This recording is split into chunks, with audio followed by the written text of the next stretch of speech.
आजचा दिवस खूपच खास होता माझ्यासाठी. ते का तर ते मी पुढे सांगते. श्री स्वामी समर्थ. कसे आहात सगळे? तर दिवसाची सुरुवात झाली ह्या हाफ केजी चॉकलेट केकपासून आणि हा पूर्ण डार्क चॉकलेट केक होता. संकेतच्या फ्रेंडने ऑर्डर दिली होती मला आणि हा केक डिलिव्हरसुद्धा करायचा होता.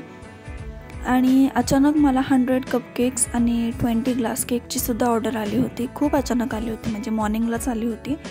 आणि हा केक पहिले मी रेडी करून घेतला आणि त्याला छान सेट व्हायला ठेवलं आणि लगेच कपकेकच्या तयारीला लागले. तर पहिल्यांदाच एवढी मोठी ऑर्डर आली होती मला आणि मी कुठलाही विचार न करता लगेच ही ऑर्डर ॲक्सेप्ट केली. का तर मला पण म्हणजे बघायचं होतं की मला जमतं आहे का एवढे कपकेक्स करायला. तर 100 कपकेक्स म्हणजे ते कसं होतं की 50 चॉकलेटचे कपकेक्स हवे होते आणि 25 पायनॅपल आणि 25 स्ट्रॉबेरी. तर जे इझीवाले होते ना की स्ट्रॉबेरी आणि पायनॅपल, ते सगळ्यात पहिले मी बेक करायला घेतले. तर हे असे माझ्याकडे मोठे टिन होते 2 ते 3 किलोचे. तर ह्याच्यामध्ये एका टायमिंगला 12-13 असे कपकेक्स बसत होते. सो असे मी मोठ्या मोठ्या पातेल्यांमध्ये हे बेक करायला घेतले. 2-2 पातेले ठेवले होते, म्हणजे एका टायमिंगला खूप सारे तयार होतील. तर हे तुम्ही बघू शकता की किती पसारा झाला होता. आणि सकाळपासून मी कपकेक्स करत होते. तर मला सकाळी मी 8:30 ते 9 वाजता कपकेक्स रेडी करायला घेतले, तयारीला लागले आणि 4 वाजेपर्यंत माझं पूर्ण रेडी झालं होतं आणि 5पर्यंत मला हे सगळं हिंजवडीला डिलिव्हर करायचं होतं. सो प्लीज तुम्ही हा व्लॉग लास्टपर्यंत बघा आणि पूर्ण डिटेल्ड व्हिडिओ बनवला आहे मी हा खास. तर माझी एक सबस्क्रायबर आहे, सो तिला ग्लास केकचा डिटेल्ड व्हिडिओ हवा होता.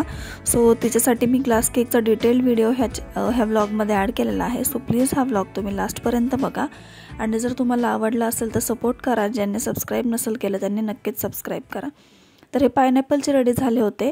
तर त्याला मी मध्ये असं होल करून घेतलं आणि त्याच्यामध्ये जे पायनॅपलचं जे सिरप असतं, क्रश असतं, ते फिल करून घेतलं. ते फिल करून झाल्यानंतर जे आपण ओपन केलेलं होतं, म्हणजे जे होल्स ओपन केलेलं होतं, जो बेस निघाला होता तो परत मी त्याच्यामध्ये ॲड केला.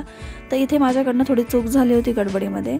क्रश टाकल्यानंतर पहिले क्रीम फिल करून घ्यायची असते आतमध्ये आणि मग ते हे करायचं असतं. तर मी तुम्हाला इथे दाखवलं नाही आहे, बट मी ते परत सगळं ओपन करून परत क्रीम फिल केली आतमध्ये आणि परत मग ते क्लोज करून टाकलं बेस लावून. तर ते सगळं झाल्यानंतर मी वरची डिझाईन करून घेतली. छान फ्लावर्स रेडी झाले होते आणि लास्टला डेकोरेशनचा सुद्धा पार्ट मी ॲड केलेला आहे. सो छान हे जे फ्लावर्स मी बनवते, ह्या फ्लावर्सला मी 2Dचं नोझल यूज केले. तर प्रत्येक फ्लेवरला मी प्रत्येक वेगवेगळा कलर यूज केला आहे. सो पायनॅपलला मी प्लेन येल्लो कलर यूज केला आहे, ते पण जास्त डार्क नाही फेंटमध्ये, आणि स्ट्रॉबेरीला मी पिंक कलर यूज केला आहे. तर पायनॅपलचे तर रेडी झाले होते आणि मी ते लगेच फ्रीजमध्ये सेट व्हायला ठेवून दिले आणि आता मी स्ट्रॉबेरीचे करते आहे. तर जसं मी पायनॅपल क्रश ॲड केला होता मध्ये फिलिंगसाठी, तसं मी हे ते स्ट्रॉबेरीचा क्रश यूज करते आहे, जेणेकरून कपकेकला खूप छान टेस्ट येते. आणि तुम्ही बघू शकता की मी क्वांटिटी आणि क्वालिटी कशी देते आहे. तुमच्यासमोर सगळं आहेच, मी कसं बनवते, काय बनवते. तर इथे तुम्ही बघताच आहे की मी कशी क्रीममध्ये फिल करते. तशी मी तिथे फिल करायची विसरले होते, बट मी त्यानंतर फिल करून घेतलं. वरतून नोझल लावण्यामुळे म्हणजे जो नोझल असतो तो असा लूज होतो आणि कधी कधी पडतो सुद्धा. तर पायनॅपलचे रेडी झाले, स्ट्रॉबेरीचे सुद्धा रेडी होत आलेत. तर हे असे 25 दोन्ही 50 बनवायचे होते मला. सो हे पटकन रेडी झाले. फक्त मला जे चॉकलेटचे कपकेक्स होते ना, ते बनवायला खूप वेळ लागला, कारण त्याला मला ग्लेजसुद्धा बनवावे लागते. जसं आपण पायनॅपल आणि स्ट्रॉबेरीला फिलिंगसाठी रेडीमेड क्रश असतो तो यूज करतो, तसं चॉकलेटसाठी रेडीमेड क्रश नाही यूज करता येत, त्याला रेडी करावं लागतं. म्हणजे जे ग्लेज असते ना, आपण केकच्या जी वरतून टाकतो ती ग्लेज बनवावी लागते, ती फिलिंगसाठी ॲड करायची, खूप छान टेस्ट येते. तर हा केक रेडी झाला होता आणि ह्याचा डिलिव्हरीचा टाईम आला होता, डिलिव्हर करायचा होता. तर पटकन मी ह्याच्यावर नेम टाकून घेतलं आणि माझा भाऊ हा केक डिलिव्हर करून आला. हा केक जाणार होता शिवनेमध्ये, तर तो डिलिव्हर करायला गेला आणि इकडे कपकेक्स रेडी होत होते. तेवढ्यात मला 2 चॉकलेट मोदकची ऑर्डर आली होती. पहिले तर कस्टमरने एकच बनवायला सांगितलं होतं, 11 चॉकलेट मोदकची. नंतर कस्टमरचा पुन्हा एकदा कॉल आला की मला अजून एक हवं आहे. सो मी अजून एक बनवलं. तर इथे मी एकच बनवताना दाखवले आणि लास्टमध्ये तुम्हाला दोन्ही दिसतील. सो हे चॉकलेट मोदक रेडी झाले होते. नंतर हे मी डिमोल्ड करून घेतले. खूप सुंदर झाले, तुम्ही बघू शकता. भरपूर चॉकलेट मोदकच्या ऑर्डर्स गेल्या माझ्या ह्या गणपतीच्या सीझनमध्ये. खूप छान वाटलं. फर्स्ट टाईमच ॲडव्हर्टायझिंग केली आणि कस्टमरनी सुद्धा खूप छान सपोर्ट केलं मला.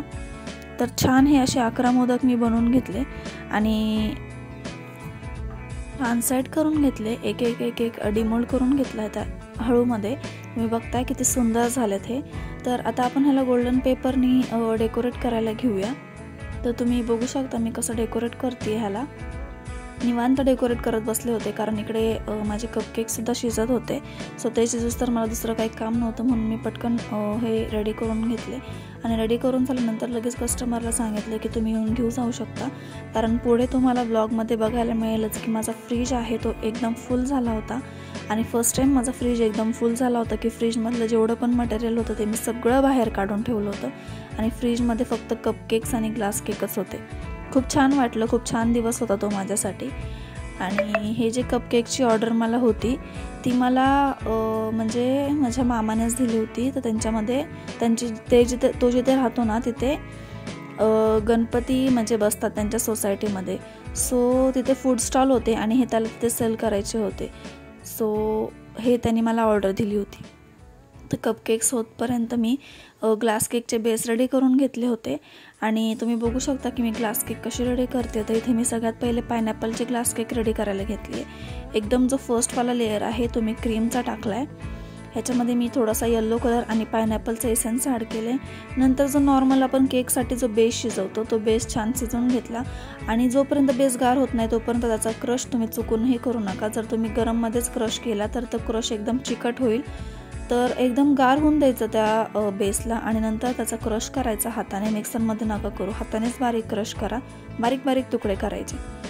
नंतर ह्या क्रीमच्या वरती जो सेकंड लेअर आहे तो ह्या बेसचा असणार आहे आणि बेसच्या वरती जो लेअर आहे तो क्रशवाला असणार आहे. जो पायनॅपलचा जो क्रश असतो त्याचं लेअर टाकणार आहे आपण ह्याच्यामध्ये. तर मी हा असं छोट्याशा पातेल्यामध्ये काढून घेतलं होतं कारण सारखं सारखं बॉटलनी करणं मला पॉसिबल नव्हतं. सो मी ह्यानीच फिलिंग मी ॲड केलं आणि ह्याच्यावरती भरपूरसं क्रश टाकायचं जेणेकरून फ्लेवर उतरतो पायनॅपलचा. बेस शिजवताना सुद्धा बेसमध्ये सुद्धा पायनॅपलचा एसेन्स नक्की टाका आणि येल्लो कलर टाका थोडासा जेणेकरून बेसमध्ये पण फ्लेवर उतरेल. तर 2Dचा नोझल लावूनच मी लेयर्स देते आहे कारण दिसायला ते खूप छान दिसतं. तर ही अशी लेअरिंग करून घेतली मी. ह्याच्यावरती आणखीन एक लेअरिंग देणार आहे मी. तर तुम्हाला पुढे पुढे दिसेलच आणि तुम्ही प्लीज शेवटपर्यंत बघा. तर हा डिटेल व्हिडिओ आहे काय म्हणतात त्याला ग्लास केकचा. तर ग्लास केक मला बनवायचे होते 10 पायनॅपलचे आणि 10 स्ट्रॉबेरीचे असे बनवायचे होते मला.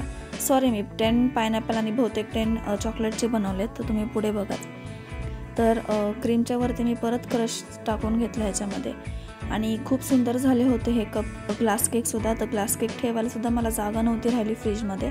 तर मी ते कुठे ठेवलेत ते तुम्ही लास्टपर्यंत बघाच. आणि तुम्ही अजूनही आपल्या चॅनलला सबस्क्राईब नसेल केलं तर प्लीज आपल्या चॅनलला सबस्क्राईब करा. भरपूर सपोर्ट करा. असंच प्रेम करत राहा आणि खूप सारे छान छान व्हिडिओज तुमच्यासोबत शेअर होणार आहेत आणि होत राहतील इथून पुढे सुद्धा. तर बेल आयकॉनवर सुद्धा क्लिक करायला विसरू नका आणि प्लीज सपोर्ट करत राहा. तुम्हाला आवडतात आहे का माझे जे मी ब्लॉग्स वगैरे बनवते. म्हणजे मी जे काही बोलते ना ब्लॉग्समध्ये ते सगळं डिटेलमध्ये असतं आणि एवढं डिटेल इन्फॉर्मेशन तुमच्यासोबत मला नाही वाटत की कोणी शेअर करत असेल. जे काही मी शेअर करते तुम्ही काही डाऊट्स विचारले तर ते सुद्धा मी तुमच्यासोबत क्लिअर करत असते. तर तुम्हाला माझे ब्लॉग्स कसे वाटतात ते सुद्धा मला नक्कीच कमेंट करून सांगा आणि पटापट चॅनललासुद्धा सबस्क्राईब करा. तर लवकरात लवकर आपल्याला 500 सबस्क्रायबर्स कंप्लीट करायचे आहेत. सो प्लीज सपोर्ट करत राहा आणि इंस्टाग्राम पेजला फॉलो करायला विसरू नका. तर इंस्टाग्राम ID सुद्धा आहे माझं ह्याच नेमने आहे ड्रीमी डेझर्ट्स म्हणून.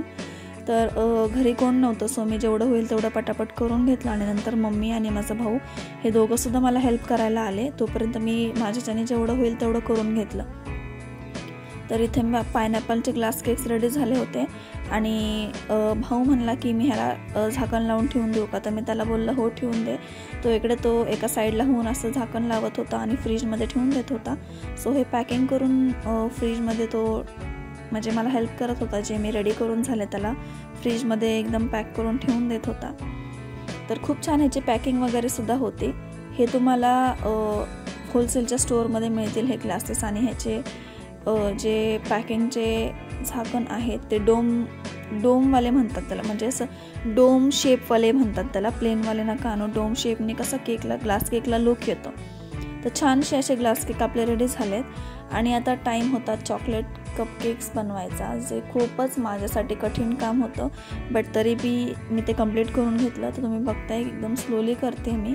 आणि खूप छान हे कपकेक्स रेडी झाले होते आपले चॉकलेटवालेसुद्धा. तर तुम्हाला लास्टला दिसेलच, मी पॅकिंग वगैरेपर्यंत आणि डिलेवरी करताना सुद्धा फुल व्हिडिओ टाकलेला आहे. तर कसा वाटला तुम्हाला आजचा व्लॉग? मला रेकॉर्ड करायला वेळ नाही मिळाला, कारण हा व्लॉग थोडासा मोठा होणार होता. सो मी निवांत रेकॉर्ड करून तुमच्यासोबत शेअर करणार होते आणि आज वेळ आली आहे, सो मी आज तुमच्यासोबत ते शेअर करते.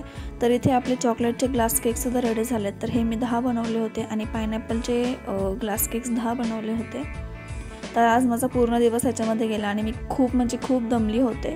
तर खूप दिवसांनी तर म्हणता येणार नाही, बट फर्स्ट टाईम मला एवढी मोठी ऑर्डर आली होती आणि ती मी एक्सेप्टसुद्धा केली.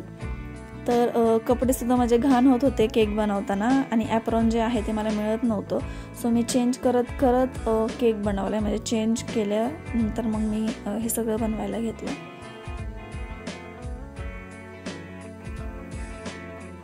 तर मग आता मी ह्याचीसुद्धा पॅकिंग करून घेते, एक एक करून एकदम स्लोली करते. तर हे सुद्धा आपले रेडी झाले आणि नंतर हे सुद्धा मी फ्रीजमध्ये ठेवून देणार आहे छान सेट व्हायला.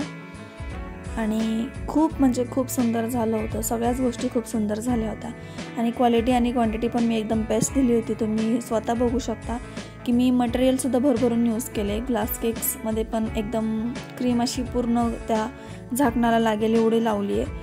आणि बेसचा लेअरसुद्धा तुम्ही बघू शकता की बेसचा लेअरसुद्धा किती खूप मोठा आहे. तर हे सगळं आपलं रेडी झालं आहे. आणि आता तुम्ही फ्रीज बघू शकता की पूर्ण फ्रीज फुल झाला आहे आणि हे किती सुंदर दिसतं आहे. म्हणजे व्हिडिओमध्येच एवढं सुंदर दिसतं आहे, तर समोर बघायलासुद्धा किती सुंदर दिसलं असेल, तुम्ही विचार करा. खूप छान झालं होतं सगळं. तर हे मी खालच्या ट्रॉलीमध्ये ठेवले होते आणि नंतर आता टाईम आला होता पॅकिंग करायचा. तर आता हे मी 1-1 किलोचे बॉक्स पॅक करत होते आणि एका बॉक्समध्ये 16 कपकेक्स बसत होते एका बॉक्समध्ये. तर असे 6 कपकेक्स म्हणजे बॉक्सेस मी रेडी केले होते. खूप सुंदर दिसत होतं सगळं. तर ह्याच्यावरती मी थोडेसे स्प्रिंकलर्स ॲड केले, जेणेकरून या कपकेक्सला असा सुंदरसा लुक आला. तुम्ही बघू शकता हे कपकेक्स किती सुंदर दिसतात ते, आणि क्रीमनी पण किती सुंदर डिझाईन झाली ह्याला. तर हे सगळी अशी पॅकिंग रेडी झाली आणि आता याला एकदम पॅक करून घेणार आहे मी. आणि पॅक करून झाल्यानंतर ह्याला गणपती बाप्पासमोर ठेवलं. गणपती बाप्पासमोर ठेवल्यानंतर गणपती बाप्पाच्या पाया वगैरे पडून घेतले, कारण फर्स्ट टाईम एवढी मोठी ऑर्डर आली होती आणि ती मला डिलिव्हरी करायलासुद्धा जायची होती. तर हे ग्लास केक्स मी असे पॅक करून घेतले मोठ्या बॉक्समध्ये. हे सगळं एकाच बॉक्समध्ये फिट झालं, कारण हे फक्त 20च होते. तर ह्याच्यामध्ये मी स्पून्स आणि टिश्यू पेपरसुद्धा टाकले होते, बट ते माझ्या भावाने शूट नाही केले, कारण शूट करायला तोच होता, मी नव्हते. मी फक्त काही शूट केलं. तर पॅकिंग तर झाली आहे आणि आता गणपती बाप्पाच्या पाया वगैरे पडले. गणपती बाप्पासमोर एक कपकेकचा बॉक्स ठेवला. ह्या साईडला पण काही पॅकिंग करून ठेवले होते आणि इथे वरती ग्लास केकचा बॉक्स होता. तर विचार करत होते की कसं नेऊ म्हणून, आणि सगळ्यांनी मला हेल्प केलं हे सगळं गाडीमध्ये ठेवण्यासाठी. तर हळूहळू करून एक बॉक्स मी गाडीमध्ये ठेवला. तोपर्यंत माझ्या भावाने गाडी वळून आणली होती आणि घरासमोर ठेवली होती, जेणेकरून मला कम्फर्टेबली सगळे बॉक्स ठेवता येतील. सो पूर्ण गाडीसुद्धा फुल झाली होती आणि एवढी मोठी गाडी असूनसुद्धा मी एका कोपऱ्यात बसले होते, जे तुम्हाला पुढे दिसेलच. तर इकडे पप्पा मला एक बॉक्स आणून देत होते आणि ते मी हळूहळू गाडीमध्ये ठेवत होते. आणि जो मोठा बॉक्स आहे ग्लास केकवाला, तो पुढे ठेवला होता माझ्या भावाच्या शेजारी, कारण पाठीमागे बिलकुल जागा नव्हती राहिली, ते सगळं एकदम फुल झालं होतं. तर हळूहळू करून एक बॉक्स ठेवला मी इथे आणि बॉक्सवर बसता राहिले. तुम्ही म्हणजे ते शूट नाही केलंय, बट बॉक्सवर बसता राहून गेलं, कारण जागाच नव्हती राहिली बसायला मला. तर हे थोडे करून मी बॉक्सेस ठेवले. गाडी आली होती तिकडून, एक ऑटो आली होती, त्यामुळे मी दरवाजा लावून घेतला आणि नंतर हा जो मोठा बॉक्स आहे तो पुढे दिला भावाकडे ठेवायला आणि नंतर आम्ही निघालो डिलिव्हरी करायला. तर खूप छान वाटत होतं, छान एक्सपिरियन्स होता, खूप मस्त वाटलं मला. एवढा मोठा म्हणजे ऑर्डर आली मला फर्स्ट टाईम. तर खूप कमी जागेमध्ये मी बसले होते. तुम्ही बघू शकता की गाडी सगळी फुल झाली होती आणि एकदम थोड्याशा जागेमध्ये मी बसले होते, का तर डॅमेज नको व्हायला. आणि खूप सांभाळून गेलो आम्ही, हळूहळू गेलो. तर कसा वाटला तुम्हाला माझा आजचा ब्लॉग मला प्लीज नक्कीच कमेंट करून सांगा. आणि हे 2 मोदकच्या ऑर्डर होत्या, त्यासुद्धा माझ्या कंप्लीट झाल्या आणि आजचा दिवस खूप छान गेला. Thank you, bye bye. असंच सपोर्ट करत राहा.